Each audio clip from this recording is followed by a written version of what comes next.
शाहू महाराजांचा असणारा विचारसरणी आणि त्यांचं असणारं कुटुंब हे चळवळीचं जवळचं कुटुंब आम्ही त्या ठिकाणी असणारं मानतो. आणि म्हणून निर्णय तिन्ही ठिकाणी असणारं घेण्यात आलेला आहे की पक्षाच्या वतीने त्यांना पूर्णपणे आमचा असणारा पाठिंबा आहे.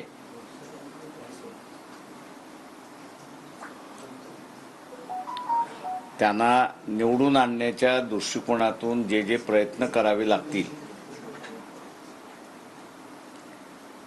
ते सगळे प्रयत्न पक्षाच्या वतीने त्या ठिकाणी केल्या जातील.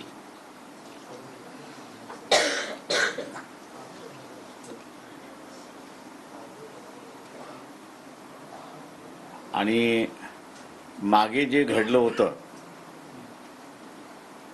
ते यावेळेस न घडू देणं याची दक्षता सुद्धा त्या ठिकाणी घेण्यात येईल.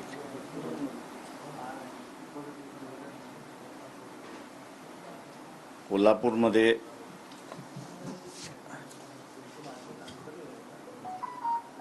शाहू शहाजी छत्रपती यांचं नाव घोषित काँग्रेसमार्फत करण्यात आलेलं आहे.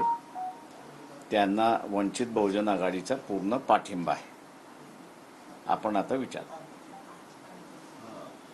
सर, जागा वाटपाचा काही तिढा सुटलेला आहे का किंवा तुमची भूमिका काय? आज ओबीसी बहुजन पार्टी यांचे जे नेते आहेत प्रकाश शेंडगे हे सुद्धा तुमच्या भेटीसाठी आले होते. 1-1.5 तास चर्चा सुद्धा झाली आहे. 22 जागांचा त्यांनी सुद्धा प्रस्ताव दिला अशी माहिती मिळते. काय नेमकं यातून बोध द्यावा किंवा काय यातून आउटकम? तुम्ही दोन मिक्सअप करताय. MBAचा तुम्ही जर विचारणार असाल तर तो तिढा तुम्ही त्यांनाच विचारा, त्याच्याबद्दल आम्हाला काहीच माहिती नाहीये. तुम्ही जे पत्र लिहिलं होतं मला सांगतो ते. दुसरं, प्रकाश शेंडगे यांनी असणारा नवीन पक्ष रजिस्टर्ड केलेला आहे.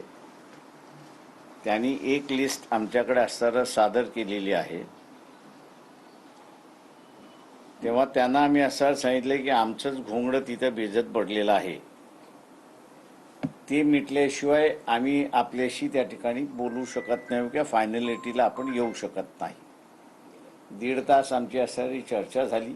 ते कुठले कुठले मतदारसंघ मागतात आहेत, का मागतात आहेत याची असणारी माहिती आम्ही त्या ठिकाणी घेतली आणि